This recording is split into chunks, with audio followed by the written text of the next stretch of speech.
चलो क्लास 10 आज हम इस क्लास में एक नया चैप्टर स्टार्ट करने जा रहे हैं, एप्लीकेशन ऑफ ट्रिग्नोमेट्री, जिसको कि in general height and distance के नाम से जाना जाता है। तो एक इम्पोर्टेंट चैप्टर है, ट्रिग्नोमेट्री का यूज होना है इस चैप्टर में। तो जो हमने आइडेंटिटीज पढ़ी हुई हैं, ट्रिग्नोमेट्रिक रेशियोज के बारे में पढ़ा हुआ है लास्ट चैप्टर में, उसका यूज हम इस चैप्टर में करने जा रहे हैं। ठीक है, तो ये जो चैप्टर है इसमें जो क्वेश्चंस आएंगे वो वर्ड प्रॉब्लम्स पे बेस्ड हो। ठीक है, एक सिचुएशन दिया जाएगा, उस सिचुएशन को पढ़ना है और फिर उसके अकॉर्डिंग हमें फिगर बनाना है। इस चैप्टर में देखो, फिगर बनाना सबसे इंपॉर्टेंट चीज है।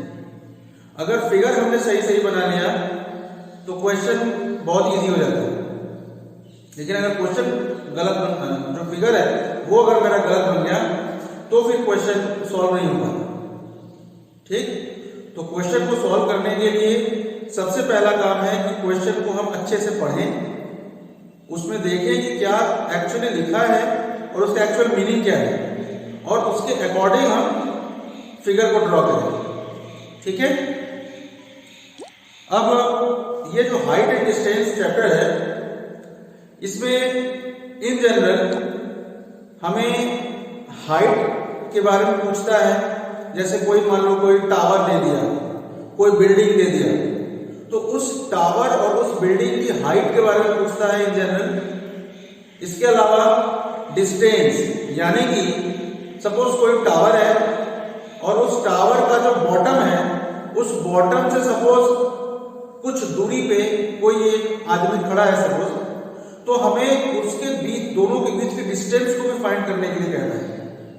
चैप्टर का नाम ही है हाइट एंड डिस्टेंस, तो इस चैप्टर के नाम से ही क्लियर हो जाता है कि इस चैप्टर में हमें इन जनरल मेनली हाइट और डिस्टेंस के बारे में पढ़ना होता है कि किस तरीके से हम ट्रिग्नोमेट्रिक रेशियोज का यूज करके हाइट और डिस्टेंस को फाइंड करें। ठीक है, तो इसके लिए इस चैप्टर को शुरू करने से पहले हम कुछ बेसिक पॉइंट्स हैं उनको एक बार देख लेते हैं, फिर उसके बाद हम क्वेश्चंस पे आएंगे। जो हमारी एक्सरसाइज है उस पे आएंगे, लेकिन उसके पहले थोड़ा सा हम इस हाइट एंड डिस्टेंस में जो टर्म्स यूज होंगे उन टर्म्स के बारे में हम एक बार जान लेते हैं कि क्या होता है। तो देखो, सबसे पहला जो टर्म यूज होता है वो है लाइन ऑफ साइट।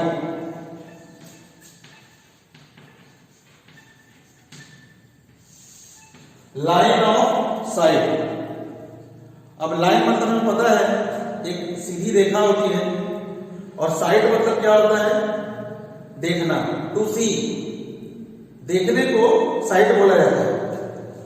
तो लाइन ऑफ साइट इसका मतलब कि ऐसी लाइन जिस लाइन के थ्रू हम किसी चीज को देख रहे हैं। जैसे अगर मैं आपको देख रहा हूं तो मेरी आंख से आप तक एक स्ट्रेट लाइन बन रही है। तो जो ये स्ट्रेट लाइन है जो मेरी आंख और आपको कनेक्ट कर रही है, उस लाइन को बोलते हैं लाइन ऑफ साइट। ठीक है, जैसे अगर मैं सपोज यहां पे खड़ा हूं, सपोज मैं यहां पे खड़ा हूं और कोई एक चीज यहां पे है, कोई एक चीज सपोज ऊपर है, और मैं यहां से इस चीज को देख रहा हूं, तो मैं इसी तरीके से देखूंगा, इस तरीके से मेरी आंख इस ऑब्जेक्ट को देखेगी। तो ये जो स्ट्रेट लाइन बन रहा है, इसी स्ट्रेट लाइन को बोलते हैं लाइन ऑफ साइट।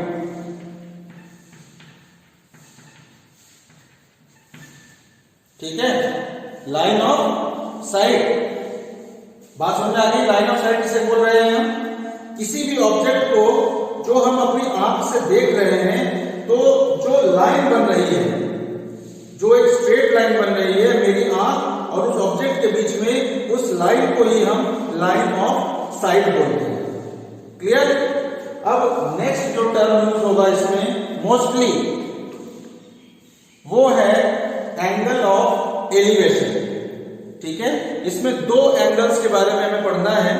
एक होता है एंगल ऑफ एलिवेशन और दूसरा होता है angle of depression.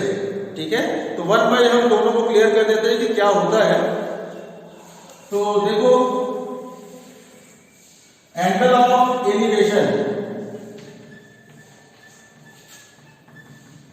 Angle of elevation क्या होता है? देखो, जैसे एंगल ऑफ एलिवेशन के लिए सपोज हम यहां पे हैं, सपोज ये मैं यहां पे हूं और कोई ऑब्जेक्ट ऊपर है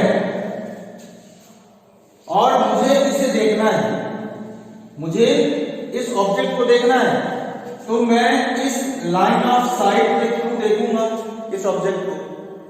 ठीक है, और ये तो मेरा लाइन ऑफ साइट हो गया।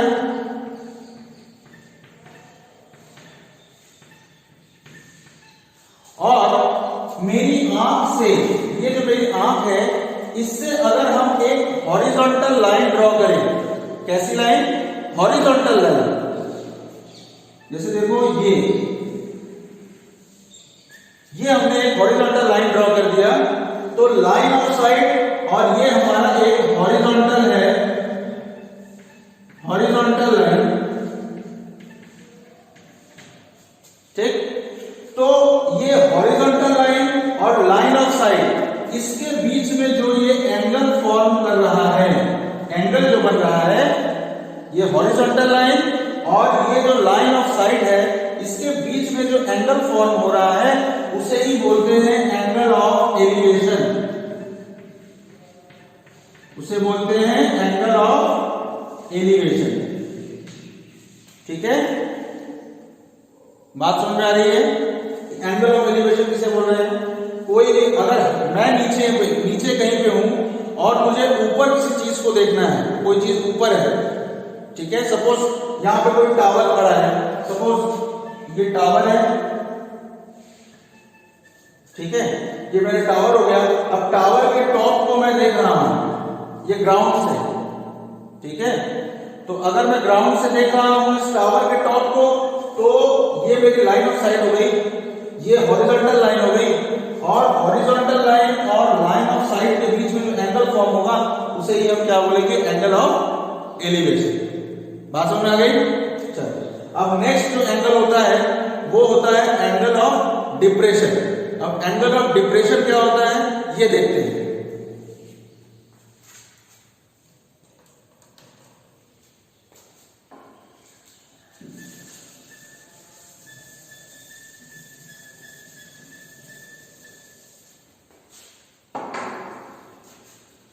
एंगल ऑफ डिप्रेशन,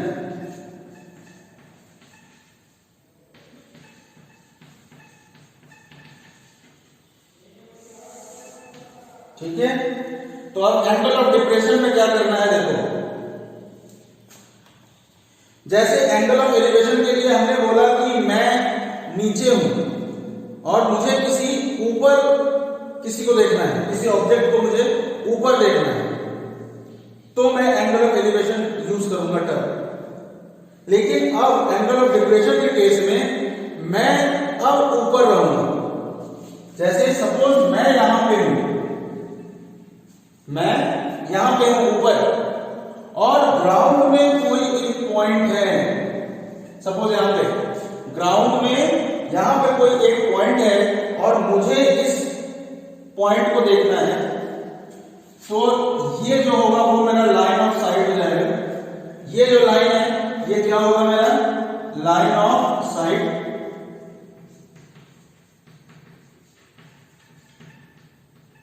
ठीक, और सेम चीज है, सेम थियरी इसमें भी है। जैसे हमने एंगल ऑफ एलिवेशन के लिए क्या किया था, जो मेरी आंख है उस आंख से हमने एक हॉरिजॉन्टल लाइन ड्रॉ किया था। तो सपोज हमने एक हॉरिजॉन्टल लाइन ड्रॉ किया, ये हॉरिजॉन्टल लाइन है, हॉरिजॉन्टल लाइन। तो अब इस हॉरिजॉन्टल लाइन और ये जो लाइन ऑफ साइट है, इसके बीच में जो एंगल बन रहा है, इसे ही हम क्या बोलेंगे, एंगल ऑफ डिप्रेशन। ठीक है, इसे हम क्या बोलेंगे भाई, एंगल ऑफ डिप्रेशन।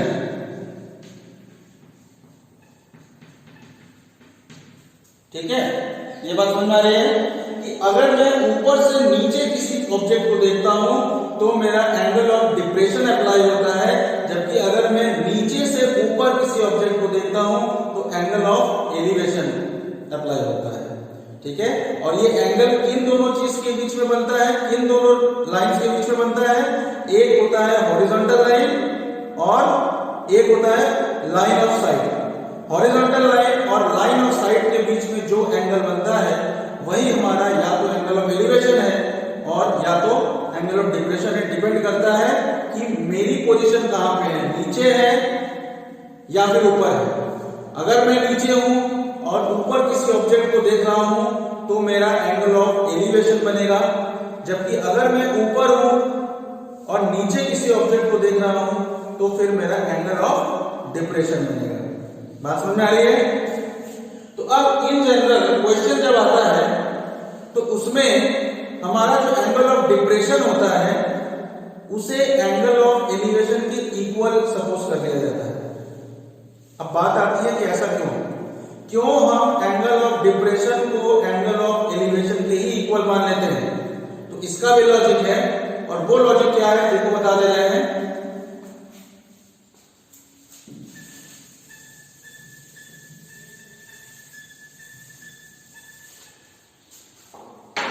जैसे हमें एक चीज हमने क्लास 9 में ये चीज पढ़ी होगी कि अगर कोई भी दो लाइंस पैरेलल है, अगर कोई भी दो लाइंस पैरेलल है और उसको एक ट्रांसवर्सल कट करती है, अगर उसको एक ट्रांसवर्सल कट करती है तो जो ऑल्टरनेट इंटीरियर एंगल्स बनते हैं वो इक्वल होते हैं। ठीक है, जैसे सपोज ये एक लाइन है, ये दूसरी लाइन है और इसको एक ट्रांसवर्सल कट कर रही है, तो जो ऑल्टरनेट इंटीरियर एंगल्स हैं यानी कि ये वाला एंगल और ये वाला एंगल, ये दोनों आपस में इक्वल हो जाएंगे। ठीक है ना? इसी तरह अगर हम इस एंगल और इस एंगल की बात करें, ये दोनों एंगल्स, तो ये दोनों एंगल्स भी इक्वल होंगे क्योंकि ये दोनों भी ऑल्टरनेट इंटीरियर एंगल्स हैं। ठीक है ना? तो अब इसी चीज का इस्तेमाल यहां पे होता है जिसकी वजह से एंगल ऑफ डिप्रेशन और एंगल ऑफ एलिवेशन इक्वल हो जाता है। अब देखो कैसे।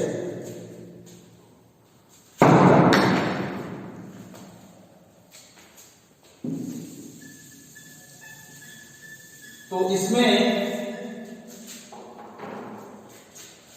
जैसे अगर मैं ऊपर कहीं पे हूं और मैं नीचे किसी ऑब्जेक्ट को देख रहा हूं तो ये मेरा लाइन ऑफ साइट हो गया। ठीक, अब यहां से अगर मैं हॉरिजॉन्टल ड्रॉ करूं तो ये जो एंगल है ये मेरा एंगल ऑफ डिप्रेशन है, एंगल ऑफ डिप्रेशन। और अगर मैं इस पॉइंट से भी एक हॉरिजॉन्टल ड्रॉ कर दूं, अगर मैं इस पॉइंट से भी एक हॉरिजॉन्टल ड्रॉ कर दूं तो ये हॉरिजॉन्टल और ये जो लाइन ऑफ साइट है इसके बीच का जो ये एंगल होगा वो हमारा एंगल ऑफ एलिवेशन माना जाएगा। ठीक है, एंगल ऑफ एलिवेशन होगा इस ऑब्जेक्ट का with respect to this object. अगर मैं मानूं कि मैं यहां पे हूं और मैं इस ऑब्जेक्ट को देख रहा हूं तो ये मेरा एंगल ऑफ एलिवेशन हो जाएगा। और अगर मैं मानूं कि मैं ऊपर हूं और मैं इस नीचे इस ऑब्जेक्ट को देख रहा हूं तो ये एंगल मेरा एंगल ऑफ डिप्रेशन हो जाएगा। ठीक है, तो अब देखो चूंकि ये ऊपर वाला लाइन भी हॉरिजॉन्टल है, ये लाइन भी हॉरिजॉन्टल है, जबकि ये जो लाइन हमने ड्रॉ किया ये भी हॉरिजॉन्टल है, ये भी लाइन हॉरिजॉन्टल ही है, तो ये दोनों लाइंस आपस में पैरेलल हो गई। अब जब ये दोनों लाइंस आपस में पैरेलल हो गई और ये जो लाइन जो कट कर रहा है इसको अगर हम आगे बढ़ा दें तो ये एक तरह से एक ट्रांसवर्सल का काम कर रहा है, ये वाली लाइन। ठीक है, तो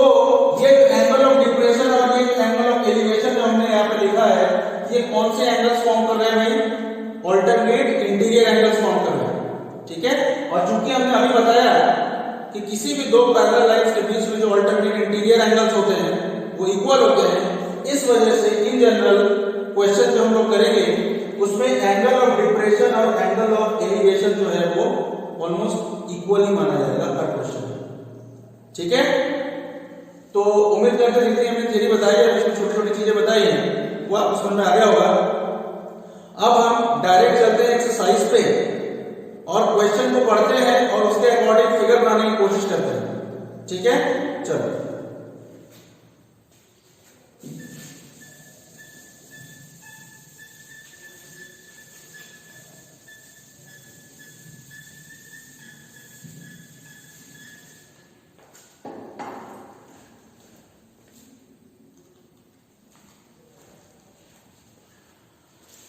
तो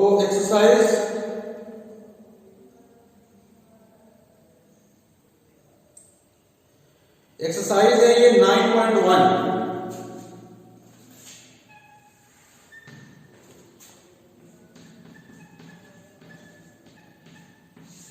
question number 1, a circus artist is climbing a 20 metre long rope. एक सर्कस में काम करने वाला एक आर्टिस्ट है जो कि एक 20 मीटर लंबी रोप पे चढ़ रहा है, रस्सी पे चढ़ रहा है, विच इज टाइटली स्ट्रेच्ड। वो जो 20 मीटर लंबी रस्सी है वो बिल्कुल टाइट है, उसके बीच में थोड़ा सा भी वो लूज नहीं है। ठीक है, and tied from the top of a vertical pole to the ground. और ये जो रस्सी है वो ग्राउंड पे एक वर्टिकल पोल है, खंबा है, उस खंबे के टॉप से वो रस्सी बंधी हुई है। Find the height of the pole, मुझे उस पोल की हाइट बतानी है।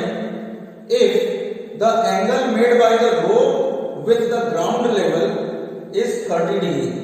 अगर रस्सी और ग्राउंड के बीच में जो एंगल है वो 30 डिग्री है तो उस पोल का जो वर्टिकल पोल है उसकी हाइट हमें निकालनी है।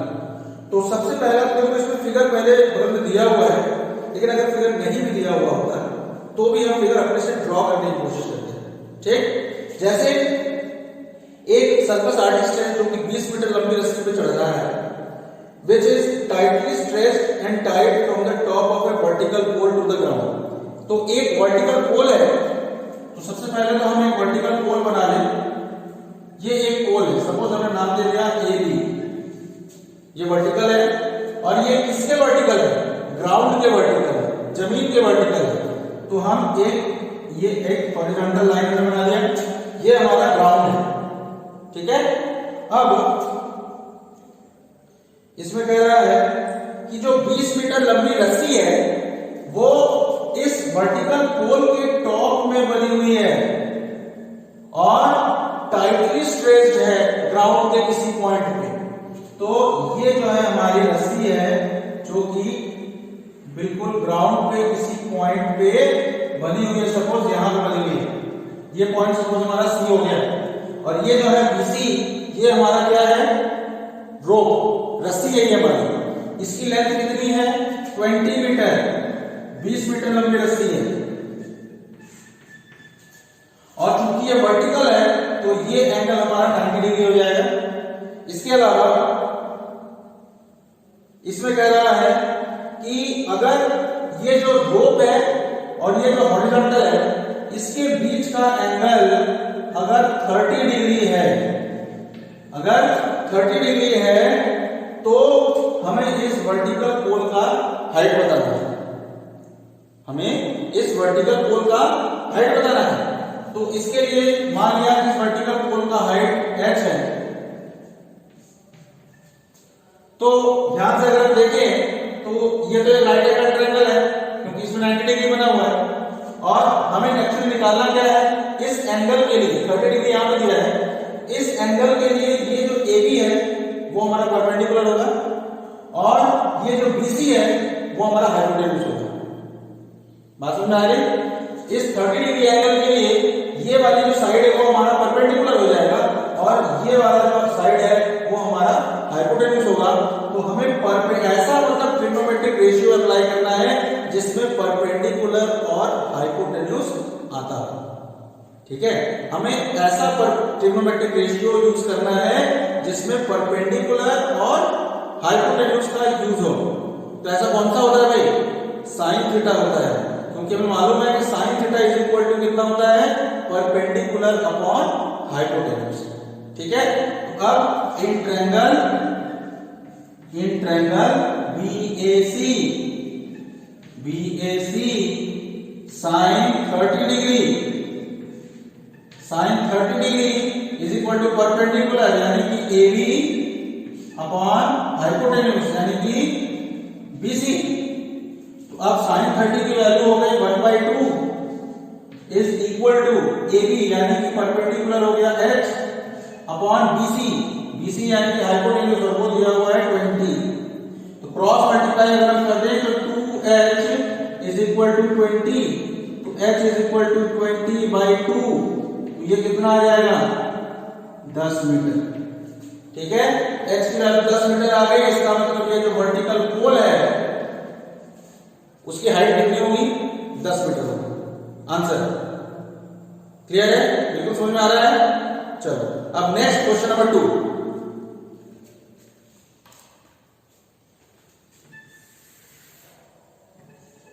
क्वेश्चन नंबर 2 देखते हैं सर। हाँ बोलो।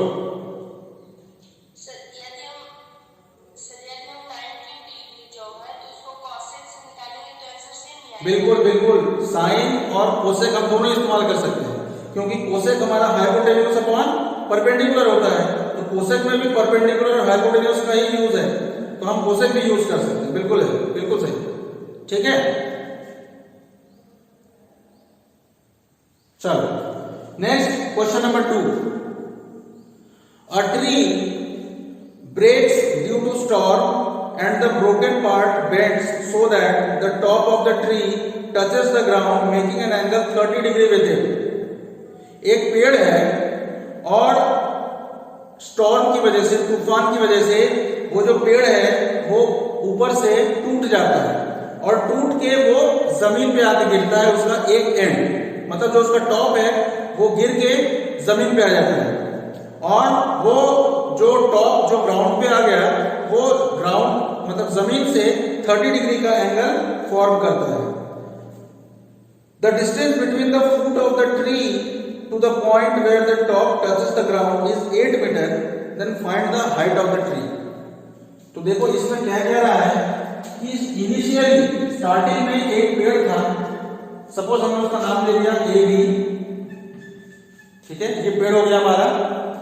अब इस पेड़ में स्टॉर्म यानी कि तूफान की वजह से सपोज यहां से ये कट गया, पॉइंट C से ये जो है पेड़ ऊपर से इतना पोर्शन टूट गया और टूट के यही जो BC है वो नीचे आ गया इस तरीके से, ये गिर के इस तरफ जमीन पे आ गया। यानी कि जो ये वाला पॉइंट है ये कौन सा पॉइंट होगा, मान लिया D है, तो लेकिन ये जो पॉइंट है वो एक्चुअली यही वाला पॉइंट है, ये टॉप है, यही टॉप नीचे यहाँ पे जमीन पे गिरा हुआ है। अब इसमें कह रहा है कि ये जो टॉप है ये ग्राउंड से 30 डिग्री का एंगल बनाता है। ठीक है, और इसके अलावा ये जो पेड़ की जो बॉटम है, ठीक है, जो बॉटम है इस पेड़ का, उस पेड़ से मतलब उसके बॉटम से जहां पे ये टॉप गिरा है जमीन पे उसके बीच की जो डिस्टेंस है वो 8 मीटर है।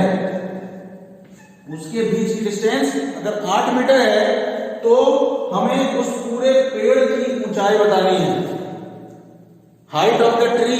अब ट्री तो मेरा A से लेकर B तक है, भले ही वो टूट गया हो तो क्या हुआ, लेकिन जब टूटा नहीं था तो उस पेड़ की ऊंचाई कितनी रही होगी ये हमें निकालना है।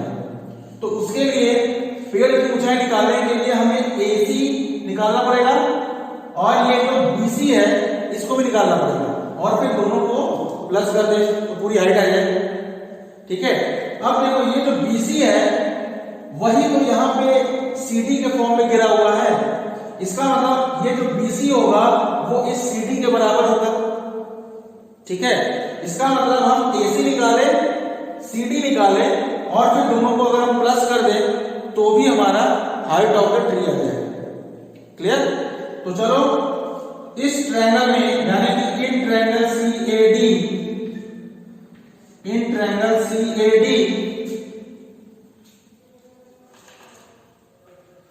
ये जो एंगल 30 डिग्री है, इसके सामने का जो ये AC है ये हमें चाहिए। मान तो ये हो जाएगा हमारा हाइट, ठीक है। तो और ये जो CD है वो हमारा हो जाएगा हाइपोटेन्यूज। इसका मतलब हमें हाइट भी निकालना है और हाइपोटेन्यूज भी निकालना है, और हमें दिया क्या हुआ है बेस। तो हम 1 बाय 1 निकालते हैं। सपोज हम सबसे पहले इस हाइट को निकालने की कोशिश करते हैं। तो हाइट और बेस इसके बीच में कौन सा ट्रिग्नोमेट्रिक रेशियो होता है? हाइट मतलब परपेंडिकुलर, तो परपेंडिकुलर और बेस के बीच में tan यूज में आता है, क्योंकि tan theta is equal to होता है क्या? Perpendicular upon base. तो ये हो जाएगा tan 30 degree is equal to perpendicular यानी कि AC यानी कि H अपॉन बेस यानी कि 8। तो tan 30 की वैल्यू हो गई 1/√3 is equal to H/8।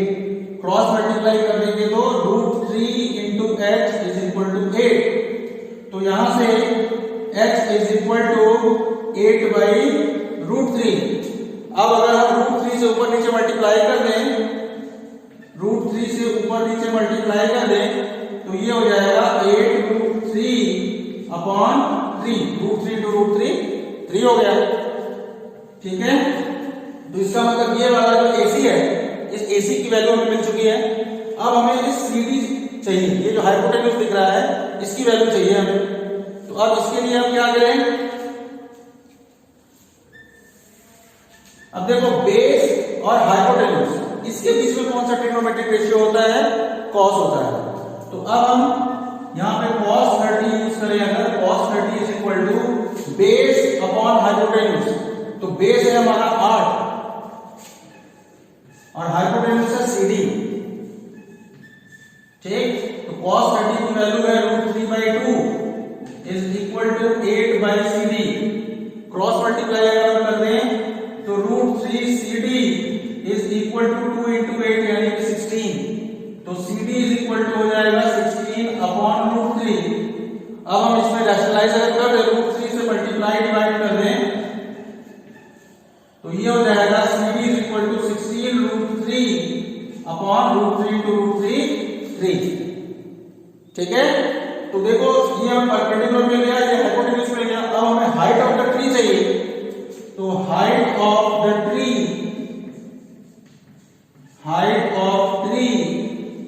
Is equal to ये AC यानी कि H की वैल्यू कितनी है? 8√3/3 प्लस 16√3/3, ठीक है। और ये हो जाएगा हमारा एलसीएम ले लेंगे तो ये हो जाएगा 24√3/3 और 3 से कैंसिल कर देंगे 24 को, तो ये आ जाएगा 8√3 मीटर। यानी कि जो टोटल पेड़ है height of the original tree टूटने के पहले उस पेड़ की हाइट कितनी रही होगी? 8√3 मीटर, ठीक है। तो उम्मीद करते हैं कि ये दोनों क्वेश्चन आपको समझ में आ गया होगा। तो नेक्स्ट क्लास में अब हम इसके आगे कंटिन्यू करेंगे।